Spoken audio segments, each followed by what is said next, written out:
der Quarantäne wird. Also, aber ich freue mich deshalb das besonders, und ich glaube, ich brauche Ihnen nicht näher vorstellen, dass Valentin Inzko heute Abend Sie an diesem Podium vertritt, ist, glaube ich, eine unzulängliche Beschreibung, sondern an uns teilnimmt. Ich fühle mich mit ihm sehr freundschaftlich verbunden seit langem, und er ist einer der großen Erscheinungen, Figuren in der österreichischen Diplomatie und auch in der österreichischen Politik.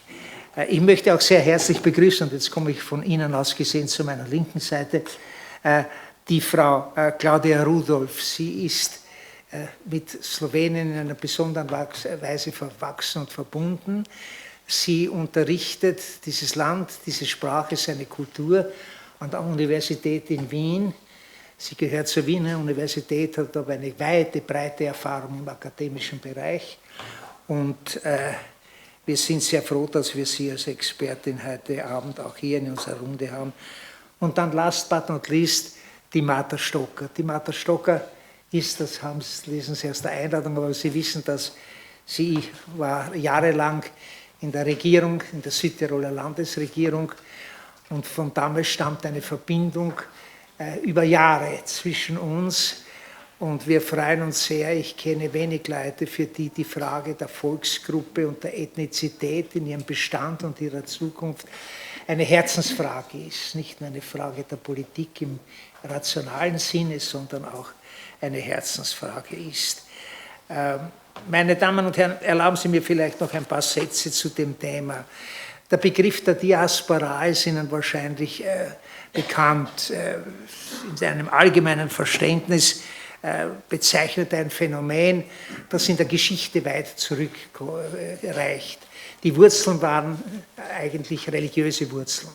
Die Diaspora hat schon Jahrhunderte vor Christus begonnen mit der Gründung jüdischer religiöser Gemeinden außerhalb des eigenen Landes. Sie hat sich dann fortgesetzt und ist aber in der Zwischenzeit eigentlich ein moderner Begriff geworden. Die moderne Soziologie setzt sich ziemlich ausführlich mit dem Begriff der Diaspora auseinander, wobei, das ist jetzt nicht sehr wissenschaftlich, aber die Definition ganz allgemein so zu verstehen ist, dass es sich um die Bildung von Gruppen aus religiösen Gründen, aus kulturellen Gründen, aus wirtschaftlichen Gründen außerhalb der traditionellen Heimat handelt. Und diese Gruppen, die dann auch ein eigenes Solidaritäts- und Identitätsverständnis entwickeln.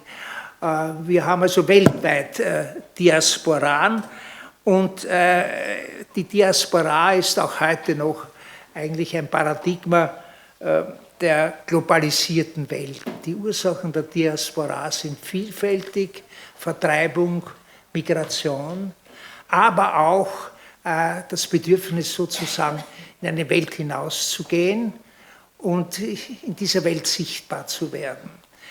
Und ich möchte daher als erstes, und dann höre ich aber schon auf, für die heutige Diskussion den Begriff der Diaspora ein bisschen noch modifizieren. Ich glaube, es geht schon auch darum, um die Frage, ob es eine slowenische Gruppe gibt, die außerhalb in der Ferne entsteht und eine Gemeinsamkeit entwickelt. Aber ich würde es viel größer anlegen und würde sagen, warum gehen Menschen, die aus der slowenischen Volksgruppe kommen, in ein anderes Land? Was bewegt sie dazu? Was sind die Motive? Und damit kann man natürlich auch eine Reihe von Fragen verbinden, über die wir uns, hoffe ich, im Laufe des Abends doch näher verständigen können. Warum gehen sie? Kommen sie wieder? Warum kommen sie nicht zurück? Besteht eine Verbindung zur Heimat? Wenn ja, in welcher Form? Fühlen sie sich als verpflichtet, für ihre Heimat zu werben? Diaspora hat auch oft das Verständnis eines Lobbyismus. Ist man im Ausland, um zu lobbyieren? Und es betrifft ganz verschiedene Bereiche, nicht? Es betrifft die Bereiche der Wirtschaft, der Wissenschaft, aber vor allem der Kultur. Alles das sind Fragen, die, glaube ich, heute bei uns auch eine Rolle spielen. Und wir sollten auch versuchen, die Diskussion in der Tendenz zu führen, so quasi, wie können wir die Verbindung zu diesen Menschen verstärken? Was können wir davon profitieren? Oder haben wir was davon verloren? Das steckt nämlich in den beiden Begriffen Verlust oder Gewinn der Volksgruppe drinnen. Das ist für mich der Zweck dieser heutigen Diskussion und jetzt beende ich aber schon meine Aufgabe als Moderator. Ich werde dann nur mehr ganz selten in Erscheinung treten und würde vielleicht einmal mit der ersten Frage beginnen, wobei jeder von sich aus auch andere Fragen mit einbeziehen kann. Ist es berechtigt, überhaupt von einer slowenischen Diaspora zu sprechen, nämlich in Bezug auf die Kärntner Volksgruppe? Das ist auch eine Einengung des Systems. Nicht? Können wir überhaupt von einer Diaspora sprechen? Gibt es sowas oder sind das Einzelerscheinungen? Und da wäre ich Ihnen sehr dankbar, wenn Sie auch Ihre persönlichen Erfahrungen einbringen, die wir, das wäre mein Wunsch, am Schluss der Diskussion noch mit einem Publikumsgespräch vielleicht anreichern könnten. Mir selbst fehlen eigentlich empirische Unterlagen, wie viele Menschen der Volksgruppe dieses Land verlassen haben, wo sie überall sind. Ich weiß, die wird es vielleicht geben. Wir sind sie im Augenblick nicht bekannt. Also das sind die Fragen. Und Frau Vogler, also ich möchte an Sie als erstes die Frage richten, ist es legitim? Kann man berechtigt von einer Diaspora der Slowenen sprechen? Was sind die Erscheinungsformen und so weiter? Meine Damen und Herren, wir haben uns auch entschlossen, die Zweisprachigkeit am Podium sichtbar zu machen. Ich glaube, po slovensko, Sie werden in Slowenisch sprechen. Und und wir werden die Diskussion auch gemischt durchführen. So, bitte, darf ich Sie bitten. Hvala lepa, gospod profesor Najsa, prav lep pozdrav tudi z moje strani in vesela sem, da tako visoko kakovosten kongres, lahko bi rekli, oziroma simpozij, da se vrši tukaj v Celovcu in da danes, današnji dan, končujemo s to podijsko diskuzijo. Zdi se mi, da morda ne bi govorili o diaspori, ker dejansko nas ja nobeden ne sili, ni sile prepoznavne v ozadju, ki nas bi silila iz te prelepe južne Koroške in če si ogledamo naše podeželje, potem bi bilo nerazumljivo, zakaj iz te prelepe krajine bežimo v drugi kraj. Govorila pa bi o morda kulturni migraciji ali pa gospodarski migraciji. Sama sem doživela v teku svojega študija na Dunaju, ko sem spremljala moje kolegice in kolege, da je preprosto bilo še pred 15 leti in tudi pred 10 leti veliko enostavnejše najti primerno službo ali pa obitavno službo v večjih mestih, ali na Dunaju, ali v Gracu, ali pa nekje drugje po svetu v Evropi. In verjetno je to že en velik motiv za današnje mlade ljudi, da iščejo pot izven svoje okolice, kjer so doma, kajti naša slovenska gimnazija, naše višje šole kot Trgovska akademija, dvojezična ali pa višja šola v Šentpetru ponujajo možnosti z maturo, da se ti odpira v svet. In zakaj bi bili naši mladi manj mobilni, kot so to drugi? Tako da morda manj govorim o diaspori, temveč dejansko bolj o tem, da smo tudi mi prišli v globaliziran svet, da ta globalizirani svet ni samo digitalen, tudi analogen, čeprav trenutno v teku korone gotovo več po digitalnem komuniciramo. In je morda tudi pojem domovina postal nekaj drugega. Ja? Ko se danes morda ljudje sprašujemo, kaj je naša identiteta, je to morda bolj naš jezik, naša družinska okolica, način, kako pač v najožjem krogu doraščamo in morda to ni ravno domovina, ki je tako geografsko osredotočena na en kraj. In veseli me tudi, da doživljam čedalje bolj, da veliko ljudi, ki je šlo izven Koroške, je ostalo prepoznavno tudi slovensko ali pa slovenski, v smislu recimo Tanje Pušnik, ki je sedaj vodja Künstlerhausa, ali pa Andrine Mačnikar, ki svojim delom in je moja bivša sošolka skrbi za dokumentacije prav o nas, koroških Slovenk in Slovencev, ali Katja Gasar kot urednica pri ORF-u, prav tako pa tudi Kornelija Vospanik. Tako da skozi vse te migracije najdemo še vedno zelo prepoznavne, močne osebnosti, ki govorijo o koroških Slovencih in Slovenkah in s tem pripomorejo tudi k temu, da smo v javnem diskurzu. Ne bom pa pozabila seveda tudi na Martina Kušeja, ki po Dunaju slavi in ki je že samo zaradi svojega imena in zaradi svoje samozavesti en tak pomemben steber tudi za nas, koroške Slovenke in Slovence, prav v naši prestolnici. Toliko za enkrat, mislim, da se bo pa potem še nadaljevala diskuzija oziroma bo še nekaj drugih vprašanj. Ja, danke vielmals, danke vielmals. Bitte erlauben Sie mir nur eine Bemerkung.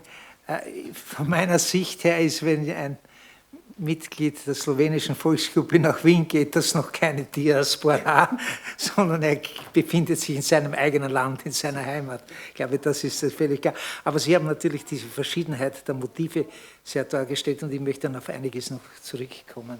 Valentin, meine Frage an dich geht, bist du auch der Meinung, dass wir von einer Diaspora sprechen können? Du hast ja eine unglaubliche Erfahrung in deinem Leben zu diesem Phänomen auch. Ja, ich würde mich der Definition der Olga anschließen, denn für uns war früher einmal Wien schon sehr weit, ja. Und es war quasi eine Diaspora, wenn unsere Leute sich in Wien niedergelassen haben. Jaz bi pa rajše tudi šel malo v zgodovino, tle smo Mohorivi danes, ne. Mohoriva je imela 90,000 udov, se je tedaj reklo, članov, ne. In eden od teh je bil res diaspora, en Rutar je šel v Čečenijo, v Vladi Kaukaz, ne. Se je tam tudi poročil, imel otroke s koroško Slovenko, ja. In potem nekateri udje Mohorive so bili v Colorado, ne, v Ameriki, rudarji, slovenski rudarji, seveda večina iz Slovenije, današnje Slovenije, ampak tudi kak Korošec. In imamo Zilane v Calgaryju. Zilane, to je tista diaspora, o kateri gospod Najsa govoril, ki je v svetu nekje. Ta je po mojem mikroskopska, ne, tale. Ja, ampak za nas so tudi nekateri, za naše pojme bili v diaspori na Dunaju in v Gracu in jaz bi to karakteriziral kot izredno pozitivno. Ker tema debate je Verlust oder Gewinn, ne, jaz bi to karakteriziral kot veliko pridobitev. Erik Brunč recimo je oral ledino v Gracu skupaj z Ludvikom Karničarjem. Na Dunaju je to bil zgodovinar Andrej Moriča, ne. Walter Lukan v Österreichisches Südosteuropa-Institut, potem Cyril Stern v diplomaciji je bil prvi, ki je na Dunaju delal v zunanjem ministrstvu, ne. Potem Center narodnostnih skupnosti na Dunaju, ki je izredno koristen, izredno dragocen in svojo fizično prisotnostjo, ne, blizu Bundeskanzlanta, lahko ogromno naredi skupaj z Olgo, sedaj tudi Marko Haše, ki živi v Kaliforniji in na Dunaju. To so vse ljudje, ki so izgubljeni za nas Korošce tukaj, dejansko so pa ogromna pridobitev. Ti si že nekatera imena imenovala. Brat od Kornelije Vospanik dela za APA, Austria Presse Agentur, in je tam pristojen za manjšinska vprašanja, za Balkan in za zunanjo politiko, Štefan Vospanika, ne. Zdaj se pol vprašamo, a bi rajše imeli Štefana Vospanika na Koroškem, da bi bil tle urednik enega časopisa ali pa v ORF v Celovcu, ali pa je boljše, če je on urednik na Dunaju in je tam v oddelku za zunanjo politiko, ne. Jaz mislim, da je pridobitev, če on tam sedi v taki imenitni ustanovi. Ali pa Franz Serejnik je delal v Ustavnem sodišču, potem Vakovnik Marjan je menedžer za vzhodno Avstrijo v finančnem ministrstvu, Marija Vakovnik, cela vrsta Vakovnikov so profesori ali pa v raznih ministrstvih, ne. Ali pa dr. Max Domek, ki ima preko 20,000 pacientov na Dunaju. On je po mojem drugi, po kvantiteti drugi najuspešnejši zdravnik na Dunaju. Jaz sam rekel, da je en zdravnik, ki ima še več pacientov, ampak on jih ima 20,000. Kvaliteta vseh teh, ki sem jih naštel in jih bi lahko še več naštel, ne, Walter Lukan in tako naprej, kvaliteta vseh teh je bila močna povezava s Koroško. Če je Erik Brunč bil sicer v Gracu ali pa Karničar, on je istočasno lahko pel v domačem zboru na Obirskem, ne, svojim imenitnim basom in tudi Urak ali pa drugi, Kristjan, so bili sicer v Gracu, ampak istočasno tudi doma v Šentprimožu pa v Šentvidu. In Pol imamo enega Markota Krojca, ki je sicer v Bangkoku, ki dela za Associated Press. Jaz bi vsa ta imena, vse te ljudi smatral kot veliko pridobitev za narodno skupnost. Na drugi strani pa včasih tudi ni izbire. A ne? Parlament je na Dunaju, Olga se mora voziti na Dunaju, a ne? Petrič ali pa Kraut Lojze ali pa jaz smo našli službo na Dunaju, ker pač ni ministrstva na Koroškem. Tega bo vedno več in imamo že veliko število naših ljudi v Gracu pa na Dunaju. V Gracu se da ustanavlja en otroški vrtec, ker že toliko naraščaja tudi, ne.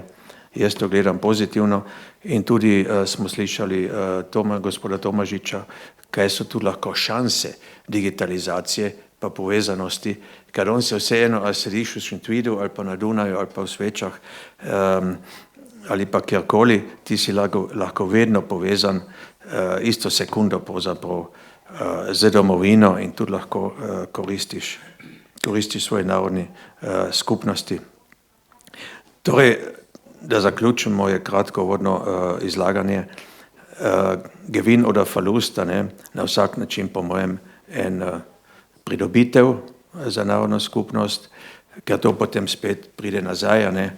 Marjan Vakonik je recimo eden od 7, 8 najboljših ekspertov za dodano vrednost, za davek na dodano vrednost. Mi davke sicer ne ljubimo, ampak imamo eksperta za to in on je tudi lahko svetoval v Sloveniji in tako naprej. Njega se vpraša. Za mene so to zelo dragoceni kontakti, ki so pa seveda vsi tudi, jih je treba gledati v obliki, v okviru mobilnosti, urbanizacije, elitizacije, kot smo že slišali, in na noben način to ne smemo gledati kot eno izgubo. Statistično je mora izguba. Nekateri od teh, ki sem jih imenoval, imajo seveda, kako se reče, Meljecetl, so javljeni na Dunaju, ne, potem pa nas ne morejo iti na volitve, to je sicer ena izguba, ampak če gledaš veliki plus pa veliki minus, je to zame velik plus. Hvala.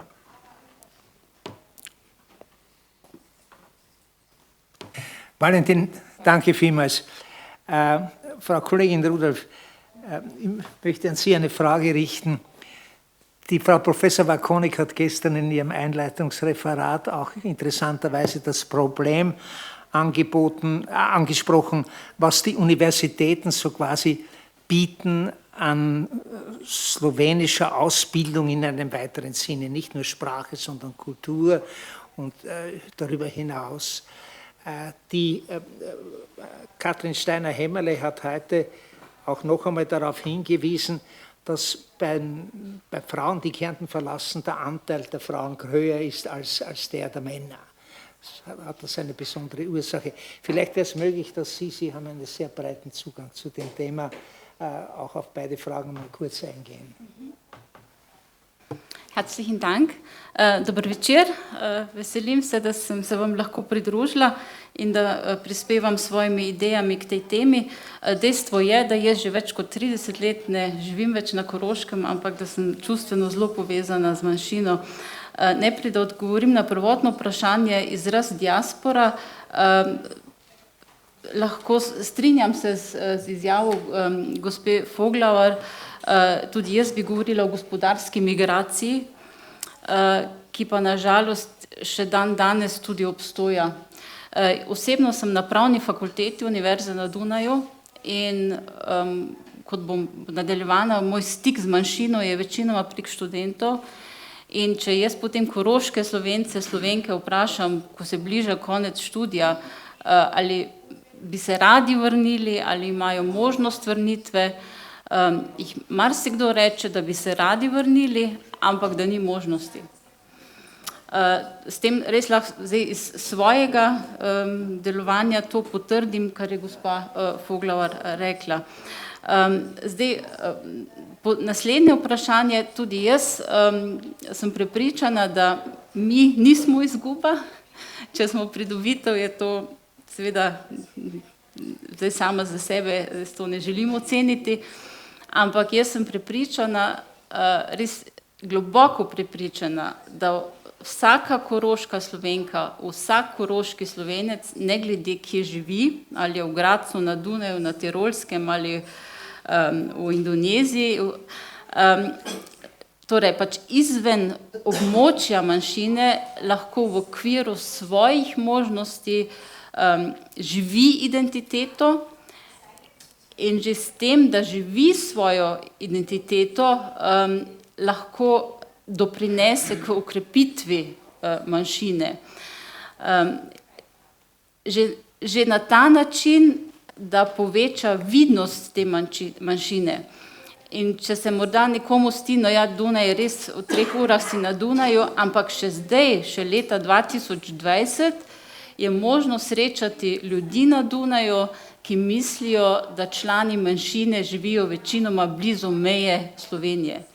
In se ne zavedajo, da so tudi v centru Dunaja, in zato se mi zdi tudi pomembno, mislim, zdaj ne želim nadaljevati ta name dropping, da še navedem nekatere osebe, ampak zato se mi zdi tudi pomembno, da so ljudje, ki si na Dunaju, ki so v Gradcu, ki samozavestno povejo, jaz sem koroška Slovenka, jaz sem koroški Slovenec, torej da ni nujno potrebno, da si na Koroškem, da lahko to identiteto živiš.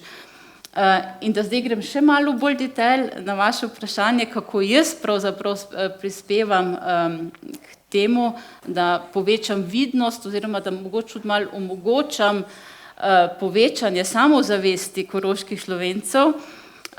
Jaz sem, kot rečeno, na Pravni fakulteti Dunajske univerze in zdaj nekaj semestrov, že nekaj let nudim tudi predavanje tečaja v slovenščini. In to je iz 2 razlogov zelo pomembno. Prvič, ko vsi veste, je Pravna fakulteta na Dunaju ena najstarejših v Evropi in so bila predavanja v slovenščini, ampak so bila desetletja prekinjena in sedaj nekako se to revitalizira in je tudi za študente, ki seveda nimajo možnosti, ker je pač predpogoj, da znaš obvladaš slovenščino, da se udeležiš, ampak to je tudi vidnost in to je tako pomembno, ker na Dunajski fakulteti imamo s disertanti okrog 12 do 13 tisoč študentov.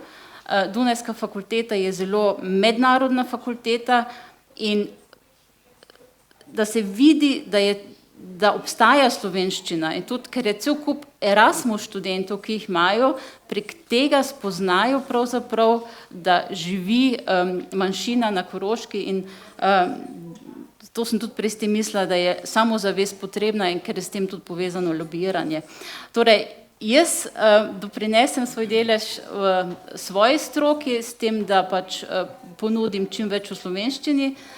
So tudi, marsikdo je že pisal svojo diplomsko nalogo v slovenščini, torej v slovenščini, ne v nemščini in to na Dunajski pravni fakulteti. To si lahko predstavljate, da pred 20 leti še ne bi bilo tako enostavno možno, zdaj gre tudi zasluga našemu še dekanu, profesorju Oberhammeru, ki to zelo podpira.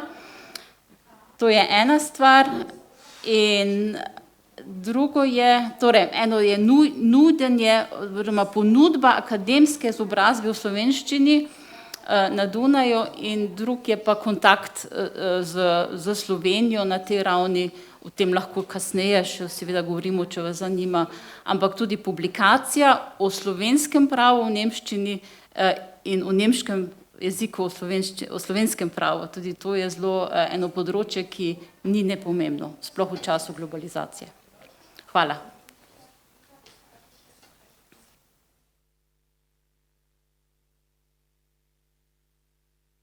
Sehr interessante Bilanz. Ich kann mich auch erinnern, ich habe ja auch die Wiener Universität sehr lang vor Ihnen besucht.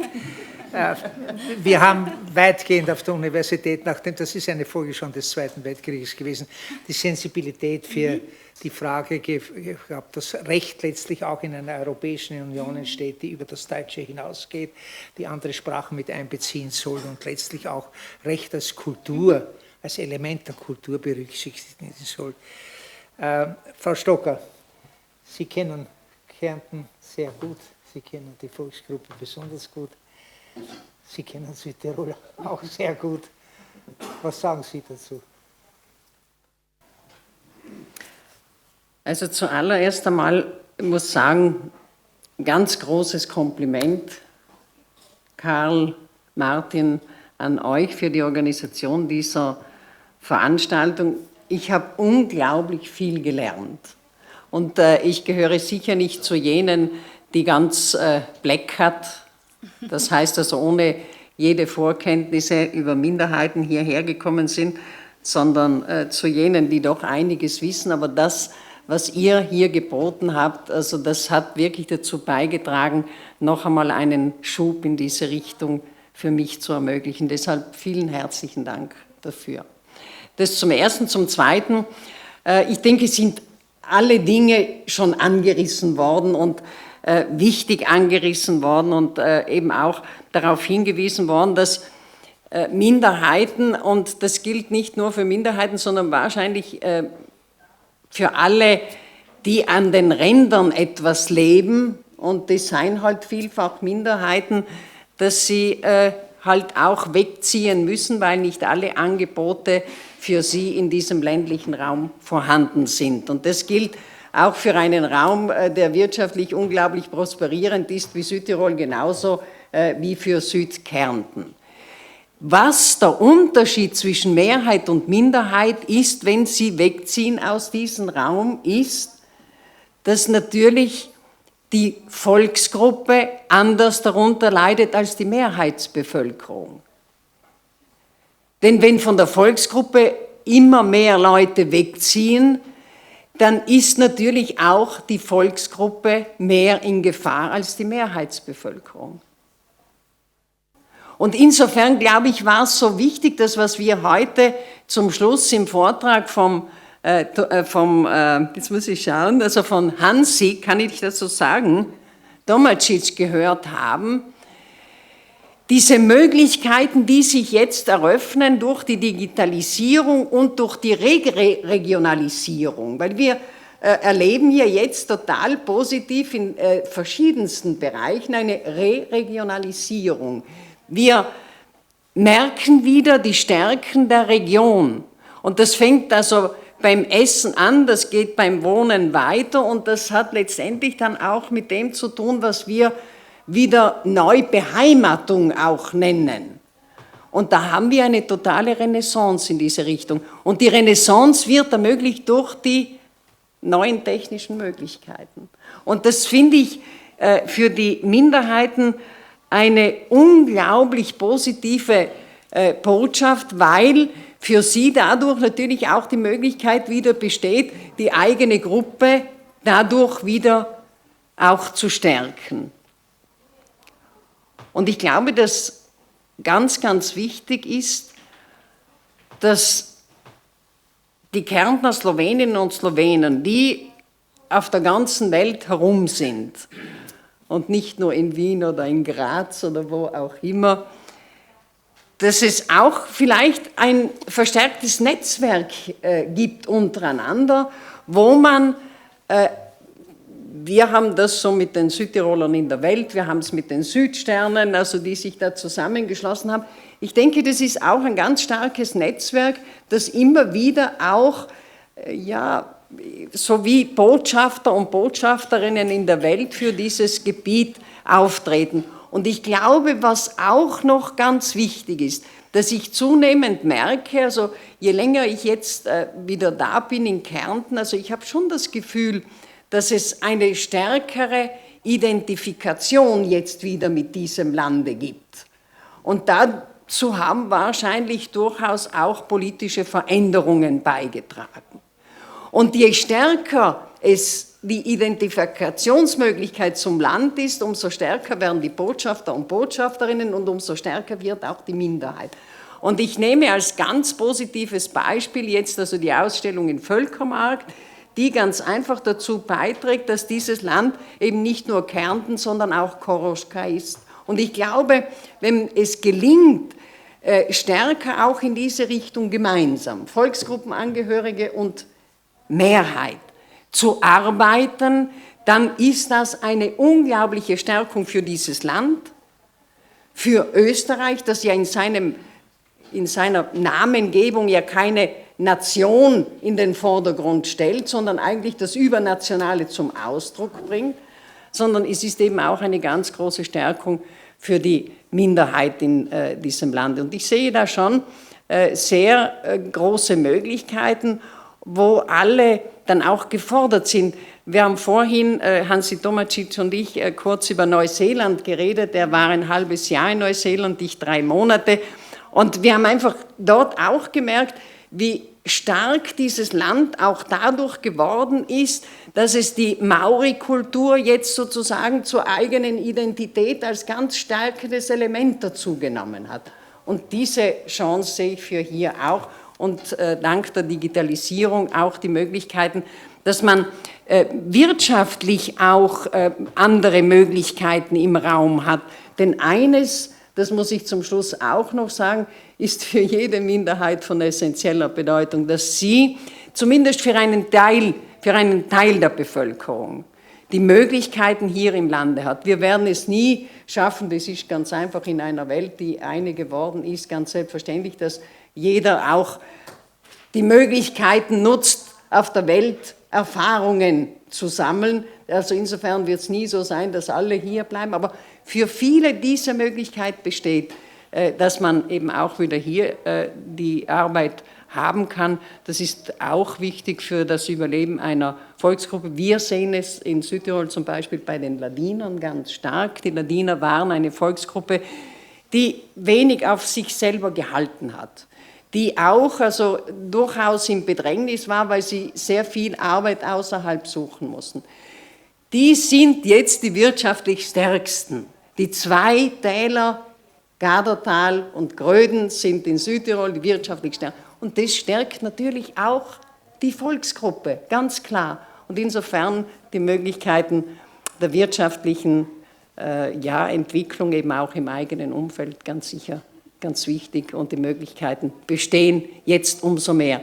Ich glaube, das, was Hansi Tomacic heute gesagt hat, hätten wir ohne Corona gesagt, ja, wird schon sein.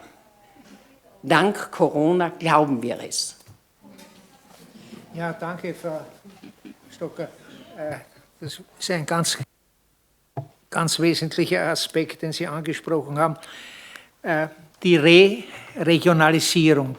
Irgendwo haben wir eine Hoffnung, dass die Stärkung der Regionen auch dieses übersteigerte Nationalstaatsdenken und den nationalen Egoismus zurückdrängt. Das ist eine Hoffnung, die damit verbunden ist. Und ich glaube, vom Ansatz her ist das Konzept durchaus richtig. Man muss nur auch viel dafür tun. Und die Kernfrage ist, was können wir tun, um diesen Re-Regionalisierungs- oder diesen Regionalisierungsprozess, wo Sie sehr interessanterweise auf eine neue Netzwerkbildung hingewiesen haben, auch und neue Möglichkeiten, um das zu stärken und vielleicht auch für unsere Volksgruppe, für die slowenische Volksgruppe hier auch einzubringen und günstig zu machen. Das scheint mir ganz, ganz wichtig zu sein. Ich möchte noch einmal eine Frage an das Podium richten. Wer immer dazu antwortet, das ist die Frage der wirtschaftlichen Diaspora. Wo sehen Sie die Stärke? Gibt es eine wirtschaftliche Komponente in der slowenischen Volksgruppe hier, die diesen neuen Herausforderungen gewachsen ist und die man hier so verstärkt auch zum Einsatz bringen kann? Verstehen Sie mich? Ja. Ich verstehe Sie gut. Zdi se mi, da je ravno na koroškem potencial, če bi prišli, obrnimo tako zvano, jaz bom rekla, migracijo, ne? Kaj nam uspe, da pridejo ljudje nazaj, oziroma da če so izven Koroške, da se z nami povežejo. In v obe smeri se mi zdi velja, da najdejo kakšno nišo, nekaj posebnega, ali da so inovativni v tehničnih, v digitalizaciji, v teh področjih, ali pa so v kulturnem področju, ali imajo kakšno posebno storitev. Se pravi, malo freaky, a ne? Če so freaky na kakšnem področju, potem je to takoj lahko uspešno in zdi se mi, da imamo kar nekaj primerov. Bom pa vam povedala morda osebno izkušnjo, jaz sem bila prepričana, da bom ostala verjetno zmeraj na Dunaju in da se bom samo za vikend vozila nazaj na Koroško in potem spet Koroško spoznala kot Florido moje starosti. Ja? Spremenilo se je v momentu, ko se je rodil moj sin na Dunaju. In naenkrat je postal občutek pomemben, da mu posredujemo nekaj drugega kot velemesto. Pa ni bilo pomembno, kaj ne, sem ponudila vse potem, da gremo nazaj na Koroško, ker pač tukaj smo že imeli hišo, kmetijo in tako naprej. Ampak, da ne bo doraščal v mestu. In zdi se mi, da je zdaj tudi ta diskuzija, da ne gre vedno za gospodarsko vprašanje, temveč ali želim živeti v mestih, ko vem, da vplivajo klimatske spremembe tudi masivno na mesta in da bo tam koncentracija ljudi, težav še večja, ali če imam ekonomsko možnost, da se naselim nekje drugje. In glede digitalizacije imamo možnost biti uspešni skoraj povsod. Tako da se mi zdi, to, kar ste vi rekli, gospa Štokar, da se povežemo in da postavimo to mreženje slovenske narodne skupnosti ali pa slovenske manjšine v ta virtualni svet, da nam to nikakor še ni uspelo. In to gotovo tudi na tem področju, ker 25 let ni bilo nič več podpor, ampak tudi, ker v zadnjih 25 letih še nismo imeli kakega freaka ali kako freakinjo, ki bi spoznala, da je v tem kakšna ekonomska možnost. Druge platforme to že imajo, druge manjšine to že imajo. Tako da morda prispeva tudi ta debata ali pa ta simpozij k temu, da rastejo ideje, kje vse povsod bi lahko bili uspešni. Digitalni prostor je na vsak način nekaj, kjer nas skoraj ni, kjer koroških Slovencev in Slovenk skoraj ni prepoznavnih. In zdi se mi, da je eden zadnjih trenutkov, ko bomo v tej veliki površini, digitalni, naredili en košček tudi koroške prepoznavnosti, slovenske prepoznavnosti. To nam še ni uspelo in to bomo nujno potrebovali. In glede tega, da so ljudje, če so šli daleč preko evropskih meja, z nami slejko prej povezani, to pa gotovo tudi zaradi tega, manj, ker je gospodarsko zanimivo, manj, ker nas morda poveže, morda bolj zaradi tega, ker se kot pripadniki manjšine in pripadnice manjšin že od malih nog soočamo s tem, kaj je identiteta. In drugim iz večinskega naroda, moj mož mi je rekel, Olga, jaz se do 25 nisem spraševal, kaj je moja identiteta. Zakaj bi se spraševal, vsi smo imeli isto. Mi se pa moramo, mi se deklariramo, čim pridemo nekasneje v vrtec in smo v dvojezični skupini, smo se deklarirali. In to je že nekaj, kar nas močno povezuje, morda bolj podzavestno kot zavestno. In s tem potem nastanejo tudi ekonomske možnosti.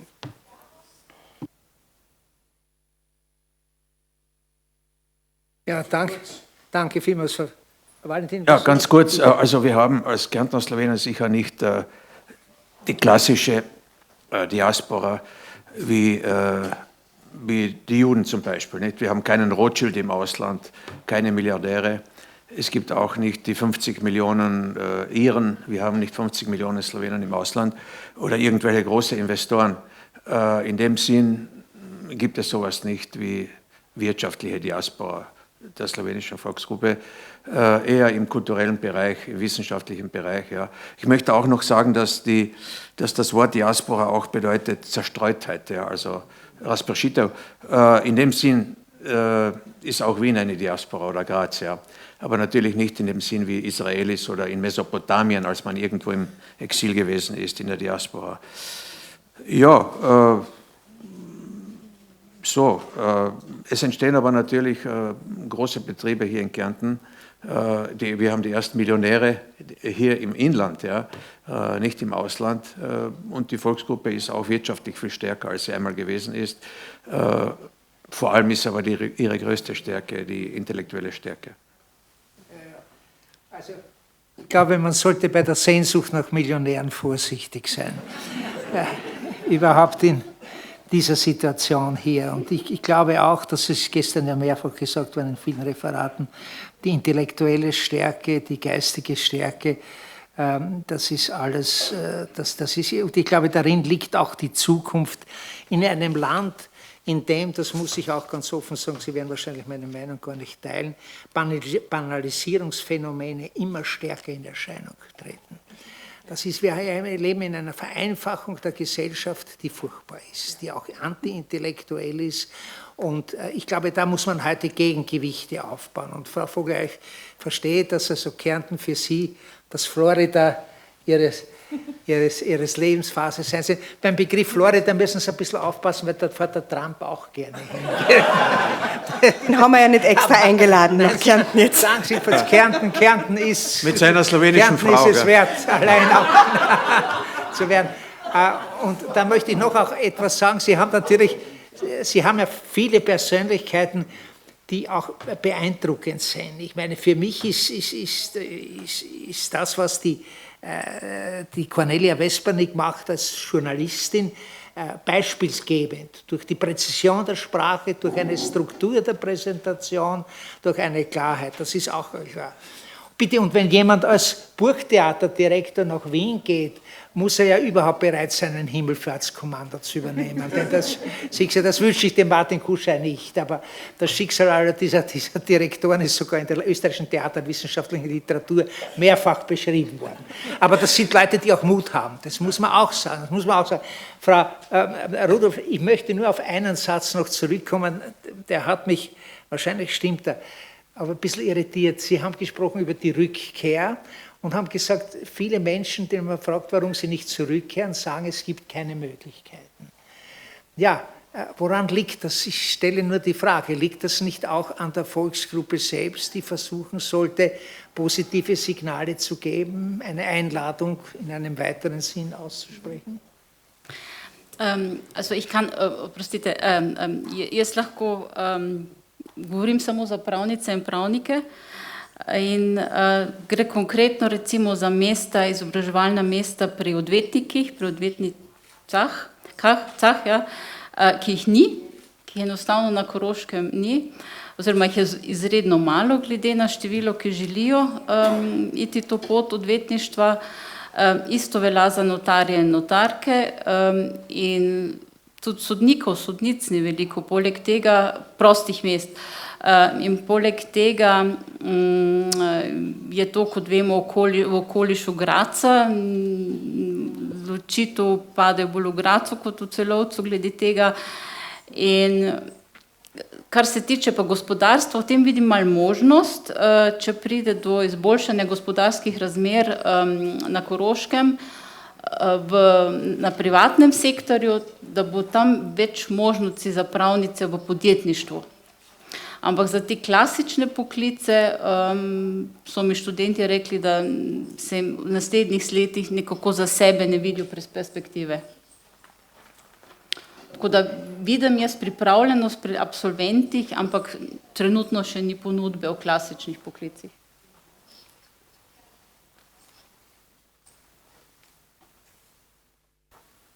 Darf ich auch ein Beispiel anbringen? Bitte. Herr Professor. No, jaz imam kot enega varnostnika v Sarajevu tudi enega Slovenca, koroškega Slovenca, Luka Weiss. Luka Weiss je Šentjanža, ne. In od varnostnikov vem, eden se celo piše Lausega, ampak ne zna. Ampak Luka Weiss seveda odlično zna, pa tudi bosansko. No, varnostniki so mi rekli, če na Koroškem razpišejo 5 mest pri policiji, 5 mest, jih istočasno na Dunaju razpišejo 180. In jasno je, da imaš pri Dunajski policiji ogromno Korošcev tudi. 180, tle pa 5, ne. In to je pač s trebuhom za kruhom, ne. Če tudi lahko potrdim, to velja seveda tudi za koncipiente, ne, ravno prej sem slišala, to velja tudi, ne mislim, zdaj seveda, jaz zopet mislim, da je to pridobitev, ampak jih je več, ki bi jih želelo se vrniti, ne. Ja, recimo jaz tudi, pri meni se sploh vprašanje osebno ni postavila, se lahko vrnem ali ne, ker ko sem se jaz odločila za akademsko pot, mislim, še danes ni v Celovcu pravne fakultete, ampak zdaj moram malo lobirati za našo pravno fakulteto. Mi imamo od lanskega leta naprej, smo povezani s Celovško fakulteto in nudimo en skupni študij. In to vidim tudi nekako za možnost sicer pravo in gospodarstvo. Prvi del študija opravijo študenti v Celovcu in drugi del na Dunajski pravni fakulteti in to se mi zdi zelo pozitiven input tudi za Koroško.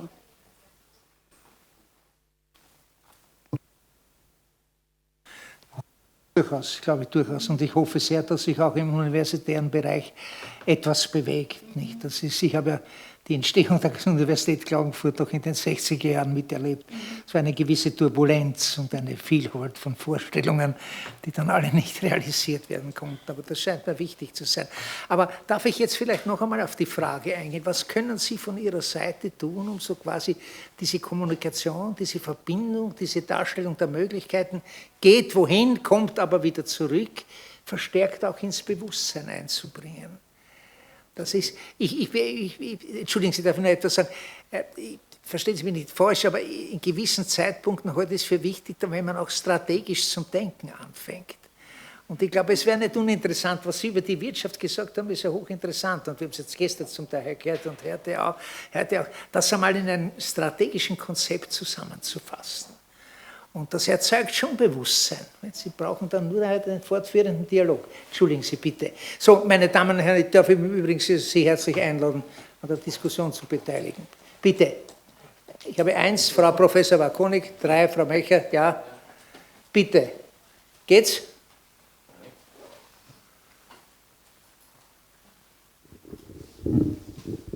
Zuerst zum Herrn, bitte. So. Ja. Hvala.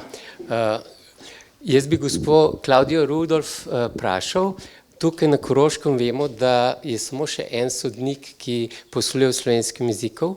Po drugi strani pravica do dvojezičnega sodstva pokriva samo 1/3 dvojezičnega območja, med drugim tudi gospa Voglauer nima pravice do uporabe slovenskega jezika pred sodiščem.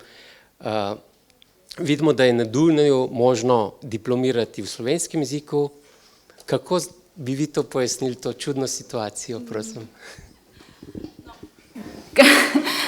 Mislim, jaz sem s pravne fakultete, jaz nisem sodniške uprave, ne? To bi morali morda vprašati nekoga Zveznega ministrstva za pravosodje, ne? Mislim pa, da je, zdaj ne poznam situacije, ampak mislim, da bo zdaj nekdo še prišel, da potem bosta vsaj 2, ne? Ampak zdaj 2 tudi ni veliko, ne? Ne, ampak zdaj glede števil, mislim, to vam jaz ne morem odgovoriti, ne? Ker to tudi ni v moji pristojnosti. Da se bi mi zdelo lepo, če bi jih bilo več, ni vprašanje, ne? To je res. O čem jaz vidim svojo vlogo, je pa tudi sledeče. Jaz imam vtis, da so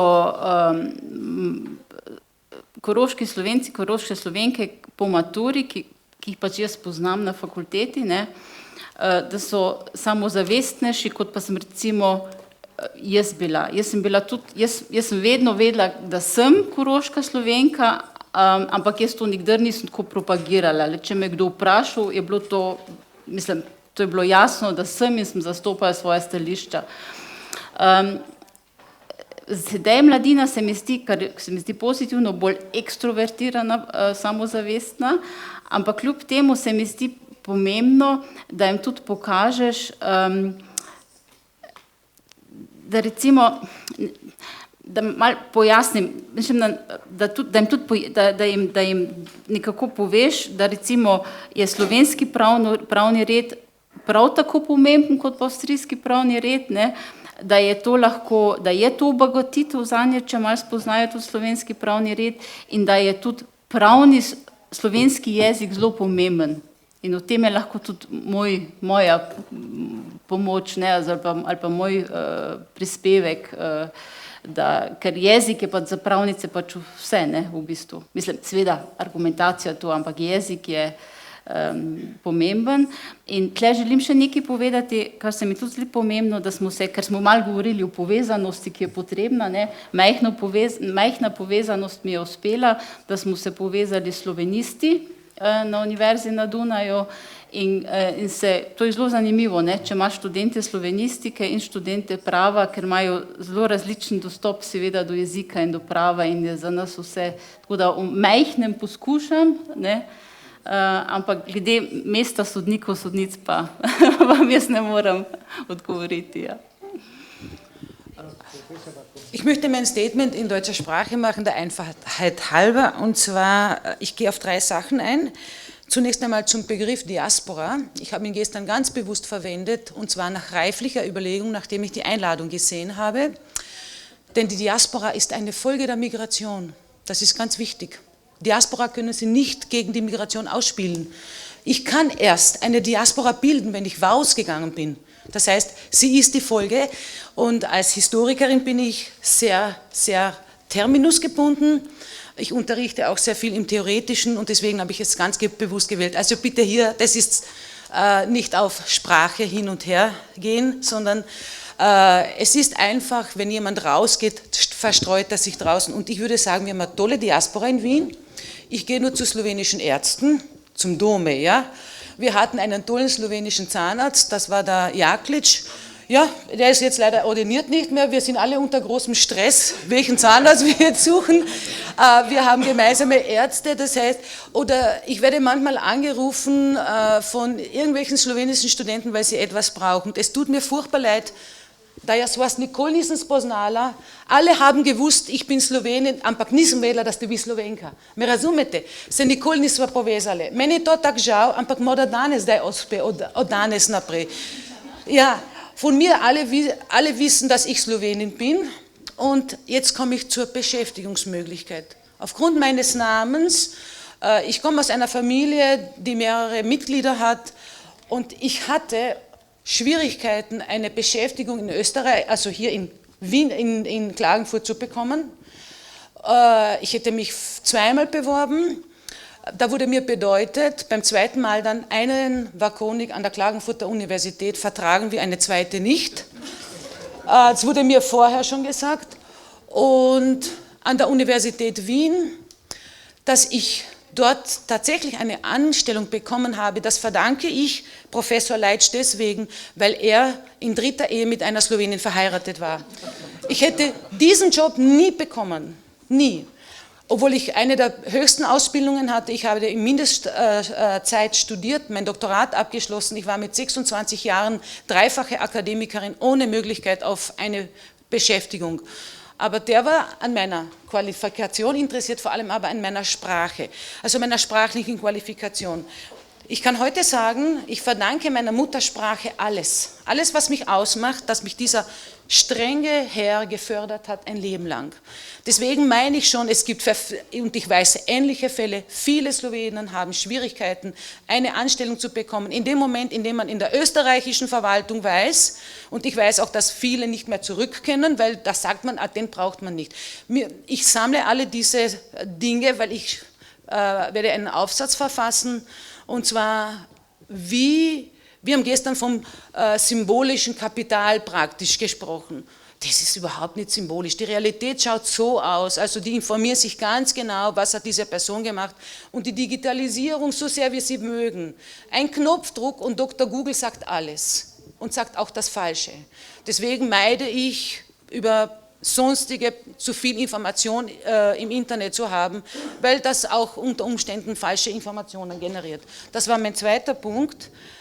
Und mein 3. Punkt ist, an diesem Podium fehlt mir heute ein Wirtschaftsmensch. Wir haben tolle Wirtschafter, und wenn ich einfach daran denke, was mein jüngster Bruder Benjamin Wakonik ehrenamtlich für die Slovenska Gospodarska Zveza auf die Beine gestellt hat, die praktisch von nur ein paar Mitgliedern mittlerweile in einem alpenadriatischen Raum toll verbindet.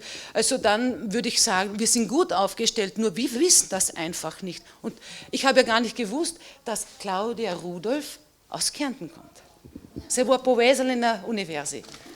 Ich heiße halt nicht Betutschnik oder so. Nicht. Ja, ja. Alle Bäusche.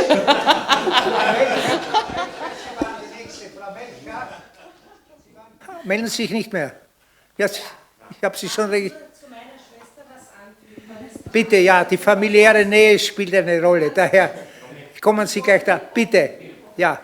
Frau Melcher, Sie sind aber die Nächste. Halten Sie sich bereit. Ich bin ganz kurz. Nichts über Volksabstimmung.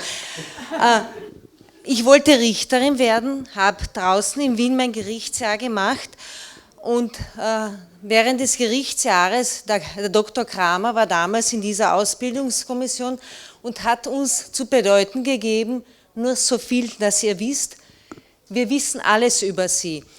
Wie der Löschnack Innenminister war, hat er gemeint, dass er alle Geheimdokumente vernichten wird. Ich habe dann noch rechtzeitig beim Innenministerium nachgefragt, welche Dokumente über mich existieren und siehe da. 2 Einträge, da war ich 12 Jahre alt, bitte noch gar nicht strafmündig. Da ist festgehalten worden, dass ich als 12-Jährige für meine Rechte oder für die Rechte der Volksgruppe demonstriert habe. Und ein zweites genauso, dass ich irgendwo mit Mitschülern war und dort halt in einer Gruppe dort gestanden bin. Das heißt, ich bin als 12-Jährige, aber nicht nur ich, sondern vermutlich viele andere. Ja? Das hat mir halt auch meinen Richterjob gekostet. Das wollte ich nur sagen. Moment. Bitte die Frau Melcher und dann... Moment, nein. Okay. Frau Melcher. Einen Augenblick. Ich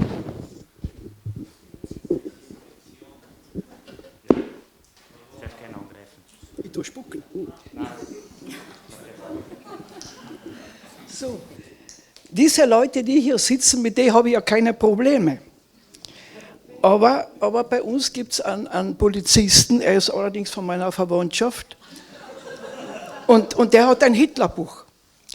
Und dann haben wir noch einen Polizisten in Maria Rhein, der ist ein Slowenenhasser. So, ich habe leider nichts zum Lachen, aber ich werde was reden. Wie lange darf ich reden? Beziehungsweise stottern. So, jetzt fangen wir an. Ich habe unten in Verlach ein Haus. Da habe ich eine Mieterin. Und ich habe der Mieterin gesagt, Servus, also vierte. So, ich bin angezeigt worden von der Nachbarschaft wegen gefährlicher Drohung. Ich bin verurteilt worden, es ist nach Graz gegangen, von Graz ist zurückgekommen, ich bin wieder verurteilt worden, es ist wieder in Graz. Das kostet mir einen Haufen Geld. So, dann bin ich dann in Verlach, das ist ja noch besser, das war im Juni, da habe ich den Kittel aufgehoben und die Strumpfhosen ausgezogen, haben sie mich angezeigt wegen sexueller Belästigung und öffentlicher geschlechtlicher Handlungen. Na, ist zwar nicht meinetwegen. Dann, was habe ich da? Weiter. Dann hat die Gemeinde hat gesagt, unser zweites Haus in Maria Rhein wird einstürzen. So kommt die Gemeinde, kommt einer von der BH, das Haus wird einstürzen und ausbasta. Also ein falsches Gutachten, dann gehen wir zur BH, haben wir wohl eine Akteneinsicht nehmen. Dann ist der Bezirkshauptmann gekommen, Magister Leitner, sofort hinaus, ich habe so ein Hausverbot. Sage ich, warum? Warum haben wir ein Hausverbot? Das ist wurscht, ihr müsst gehen. Habe ich gesagt, ich gehe ja nicht. Ist die Polizei gekommen, die hat mich gepackt und am Boden geschmissen. Ich war verletzt, ich habe die Polizei angezeigt, da ist überhaupt nichts passiert. So. Und dann ist im Polizeibericht drin gestanden, ich habe beim Bezirkshauptmann im Büro am Boden uriniert. So. Passt auf, wenn da irgendwo los ist. So, dann geht es weiter. Dann hat nichts lang gedauert, ist der Führerschein. Haben sie gesagt, den Führerschein muss ich abgeben. Ich gehe eine zur BH. Also sage ich, warum muss ich den Führerschein abgeben? Ich bin deppert und blöd. Und dann habe ich irgendwo falsch geparkt in Verlach. So, jetzt müssen zu 4 Ärzte, das ist wieder ein anderes Kapitel.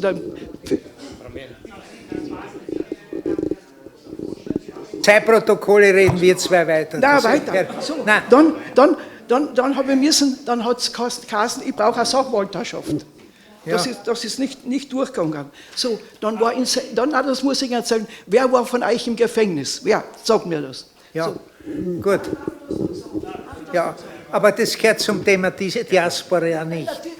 Weil das war die Polizei da, bitte nicht von woanders. Das ist die Folge, wenn ich einen slowenischen Kulturverein habe. Was glauben Sie, warum mir das passiert? Ja, schauen Sie, ich kenne einen Teil Ihrer Problematik und wir werden weiter darüber reden. Na, darf ich noch das sagen vom Gefängnis? Nein, wir müssen jetzt in der Veranstaltung weiter. Ich habe noch eine Wortmeldung und dann werden wir zum Schluss kommen. Bitte. Martin? Na, Martin? Achso. Na bitte, nein, die Wortmeldung war dort. Ja, der hat. Ja, der Herr hat gesagt nicht dasselbe wieder, aber ich habe eine Frage an die Frau Diplom-Ingenieur Voglauer, Abgeordnete zum Nationalrat. Gell? Ich möchte Sie kurz aufklären über die Situation in Kärnten. Wir feiern 100 Jahre Kärntner Volksabstimmung. Gell? Weil es haben ja vor 100 Jahren die Unterkärntner einmal die Möglichkeit gehabt, bei einer Volksabstimmung mitzumachen. Ja? Jetzt bin ich ja Oberkärntner und ich habe halt das ein bisschen studiert und bin draufgekommen, dass wir Oberkärntner auf Landesebene überhaupt noch nie bei einer Volksabstimmung mitmachen durften. Jetzt haben wir gedacht, das ist ein bisschen unfair, deshalb haben wir Oberkärntner, also eine Runde, haben wir jetzt die zweite Kärntner Volksabstimmung gestartet, aber für alle, ja, also für die Unterkärntner und für die Oberkärntner. Und wir starten mit einem Volksbegehren für die zweite Kärntner Volksabstimmung. Stellt euch vor, das ist die Essenz all eurer Vorträge zum Thema 100 Jahre Kärntner Volksabstimmung. Und was wir jetzt weitermachen wollen, ist, ich habe jetzt schon angeleiert, auch die Verbindungen zu den Unterkärntner und gesagt, ja, macht ihr dann die dritte Kärntner Volksabstimmung. Dann hätten wir doch eine Demokratie. Und jetzt zur Frau Diplom-Ingenieur Voglauer. Wir haben ja noch eine dritte Ebene neben dem Land Kärnten, das ist einfach der Bund. Ja. Die Völker, die Kärntner, die Steirer, die Tiroler haben sich einmal verbündet, über die Geschichte nicht erzählen alles, aber jetzt haben wir einen Bund und der sitzt halt in Wien. Und jetzt reden wir zum Thema Volksabstimmung, da steht da oben meine Frage an die Frau Diplom-Ingenieur Voglauer. Welche Chancen sehen Sie für den Bund, dass der Bund regelmäßig und häufig Volksbefragungen durchführt und Volksabstimmungen durchführt? Danke, das ist meine Frage. Sie kennt die Frage. So, bitte, Schluss der Rednerliste. Sie waren noch da, Martin, und dann du, aber bitte, das ist jetzt das letzte Wort, wirklich. Okay. Ja. Janko Kulmeš, Dnevnik Novice. Jaz se popolnoma strinjam tukaj, je rekla gospa Marija Vakovnik, namreč zakaj ni na podiju gospodarstvenika. Mi imamo, je tudi omenila gospodarsko zvezo, njen brat je predsednik in jaz bi imel en konkreten predlog, da bi gospodarska zveza sklicala vse te interesente, ki delajo nekje v diaspori oziroma nekje na Dunaju, kaj vse skupaj, na en posvet in bi tam razpravljali, kaj lahko mi gospodarsko naredimo, kakšne iniciative lahko gospodarske mi štartamo in mora na ta način tudi situacijo, gospodarsko situacijo na Koroškem izboljšamo. To bi bil en predlog in upam, da ga bo gospodarska zveza uresničila. Martin, und dann Sie. Ja.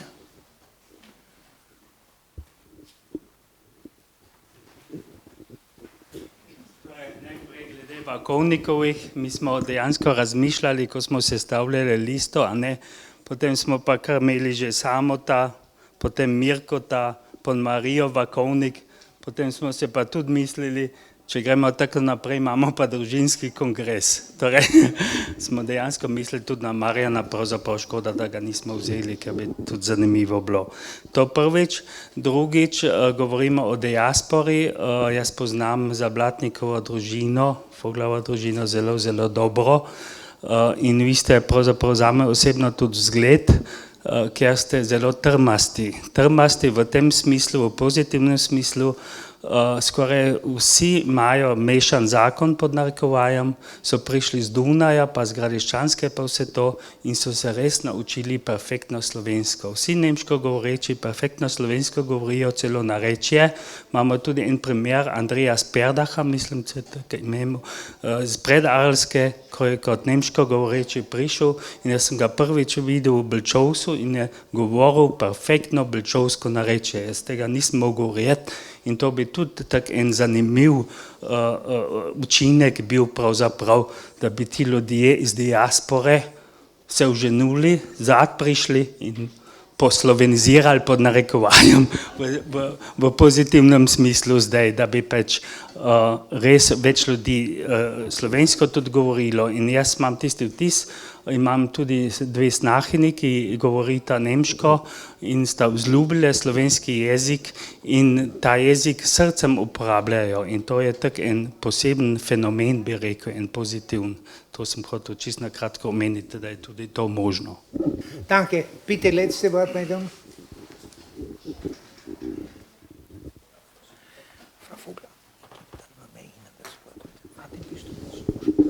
Hvala. Mikl Hubert, moje ime. Glede diaspore bi si dovolil to reči, ne, da včeraj smo poslušali tukaj predstavnike dežele, predstavnike vlade. Je bilo veliko lepih besed izrečenih, manjka pa še vedno to, da kot je zastopnica študentov rekla včeraj, rabimo dejanja. Ne? In če hočemo, da bojo se ljudi vračali na Koroškem, mora biti kvalifikacija slovenščine ena prednost ali pa en pogoj, vsaj prednost, ne? In da se ne bojo dogajali, in jaz poznam več takih primerov, kot pa gospa Vakovnik jih je navedla, da je to stigma, ne? To ne more več biti danes, mi rabimo sodnike in jih nimamo. Ne? Mi imamo vsaj 3 dvojezična sodišča, morali bi jih imeti najmanj 5, ampak niti te 3 ne moramo zasesti, ker to ni kvalifikacija pri pridobivanju poklica in to je stvar politike. Ne? Včeraj je bila naša ministrica tukaj, en namig na organizatore, prosim zastopnike politike povabiti, pustiti govoriti na koncu takih kongresov, ne na začetku, ker tam so kamere, tam se nam nasmejijo, par lepih besed povejo in potem jih ni več zaslišati eno leto. Na koncu, da bojo slišali dejanske probleme naših narodnih skupnosti, naših potreb na Koroškem, da bojo tudi lahko upoštevali. En tipičen primer je poklic sodnika in to gospodu Novaku pravdam, ne, to je nerazumljivo, da to se ne uredi v Avstriji, da imamo mi pravice na papirju že 10 leta, sicer skromne, ampak to se ne realizira. In mi imamo na desetine, stotine kvalificiranih sodnic in sodnikov, jih pa ni. Ja, danke. So, meine Damen und Herren, danke für Ihre Beiträge. Ich werde noch einmal jetzt das Panel bitten um eine ganz kurze Stellungnahme. Frau Vogler, bitte. Bom kar na koncu morda s tem začela, morda pri manjšinskih pravicah, ki niso uresničene, ampak lepo zapisane. Kaj morda redno pozabimo vsi tisti, ki se ne ukvarjamo delno s tem, da je člen 7 naša pravica, da nam pravzaprav zakon omogoča ogromno delovnih mest. Če bi prišlo do dejanskega udejanjenja slovenskega uradnega jezika v naših občinah, bi imeli mi ogromno delovnih mest, ki bi bili tudi vzgledni. Ja? Če bi v naših občinah, tistih dvojezičnih, in zame so dvojezične občine tiste, kjer imamo dvojezično šolstvo, če bi povsod tam bil na občinskem uradu nekdo, ki govori slovensko, bi tudi slovenščina imela eno drugo kakovost, že podzavestno. Živela bi v uradu in vsi vemo, če v uradu živi tudi slovenščina ali če piše na uradu tudi občina, Gemeindeamt, občinski urad, Gemeindeamt ali pa šola, šole, je to nekaj drugega. Naši otroci potem vzljubijo enostavno oba jezika in jih spoznajo že od malih nog naprej. To nam še ne uspeva, zdi se mi pa, da se bo če dalje spreminjalo v to. Uspelo nam pa gotovo ne bo zajeti starega območja, kjer smo posod enkrat živeli. Ja? Morda še tudi k diaspori, zakaj sem to tudi imenovala kot gospodarsko migracijo, ker nisem začutila, če si jo gledam eno diasporo, bi po mojem pojmu, zdaj sem se nekaj novega naučila, bi rabila nekaj eno nasilje, ki me sili ven iz tega prostora, ki sem. Tega nisem zaznala, dejansko pa tako, da so skupnosti slovenske, bodi si v Gracu ali pa na Dunaju in druge, dejansko podjetne, in so postale mreža, ki ti res pomaga naprej. Ne? To, kar nekje tudi druge doživljamo. Šla bi pa še kot zaključek na to nazaj, kaj je gospa Marta Štoka tudi rekla, ta pojem, da se domovina ponovno regionalizira. Ne? Seveda je v tem, zdaj se rekla iz mojega zornega kota, ekološkega, nekaj izredno pomembnega, ker pridemo nazaj k koreninam. Ne? Spet se zavedamo tega, da za dobro življenje, ki tudi uspeva, ni potrebno vedno obilje, temveč tisto, kar je potrebno, ko smo sami definirali, kako postanemo srečni. Zdi se mi pa že iz vidika manjšine potem tudi, da v tem pojmu se že skrivajo tudi novi nacionalizmi, ki jih kdaj pa kdaj in v zadnjem času če dalje več srečavam in vidim v tem dejansko tudi težavo, ki jo bomo morda družbeno ali pa v družbenem kontekstu, v družbenem diskurzu morali še bolj natančno si ogledati in jo tudi javno diskutirati, da ne bo iz te regionalizacije nastal novi pojem negativno konotirane domovine. In z gospodarstvom bi zaključila, pa ne v diaspori, temveč doma, ker se mi zdi, da se v diaspori morda včasih kdo več upa kot pa doma. Jaz sem se nekaj naučila na naši lastni kmetiji, s tem, da smo rekli, to je naš mlekomobil, ko smo podajali mleko, je bilo za vsakega jasno, da pač je to mlekomobil. A je zdaj slovensko govoreča bila ali pa nemško govoreča, kompletno vseeno. In spoznala sem nekaj, da smo mi kot koroške Slovenke in Slovenci pozabili, da zasedemo javni prostor. Ja? Da dajemo tudi površinam dvojezična imena, da se izražamo v naši prelepi materinščini, da to kot nekaj pozitivnega posredujemo in da haček ne boli. A ne? In veste, kaj mi je bilo kot otrok tisto, kar me je naredilo izredno samozavestno, da bo moja kariera uspela. Moj oče je bil v bolnici v Wolfsbergu in tam ga je operiral gospod Dušan Šlaper. In ko sem prišla na njegov oddelek, je pisalo na oddelku čisto veliko zgoraj primarius, doktor Dušan Šlaper. In ko sem videla, da je lahko v Wolfsbergu v bolnici in za hačkom primar, sem vedela, nekaj se spreminja in tudi Slovenke in Slovenci bomo lahko uspešni, predvsem pa bomo to, ko bomo samozavest razvili in ne živeli vedno v tem našem kompleksu manj vrednosti. S tem bi zaključila. So, danke vielmals. Bitte, Valentin. Noch ganz kurz, ich möchte gerne mit einer Südtiroler Erfahrung enden. Deshalb auf Deutsch, ja. Weißt du, was ich bei euch gehört habe, Martha? Früher haben bei euch die Bauern verlangt breite Straßen. Jetzt verlangen sie Breitband. Ja? Und ich sehe im Sinne von Hansi Tomasic auch für die Volksgruppe auch darin einen großen Vorteil. Danke. Bitte, die Stimme Südtirols, nicht nur. Nein, ich möchte auf diese Re-Regionalisierung und Beheimatung noch einmal kurz eingehen. Ich denke, Frau Abgeordnete Voglauer hat zu Recht angemerkt, dass wir natürlich auch darauf achten müssen, dass das dann nicht zu einer neuen Ausgrenzung führt, wenn man das vielleicht jetzt mit anderen Worten sagen kann. Für mich bedeutet es einfach eine Chance, die wir haben, die aber nicht zu dem führen soll, dass man sagt, ja, also wir seien wir, und jetzt schauen wir schon sehr drauf, wer da zu uns kommt. Und wenn es jemand ist, der uns nicht passt, also dann werden wir schon entsprechend ausgrenzen. Also das darf es nicht sein.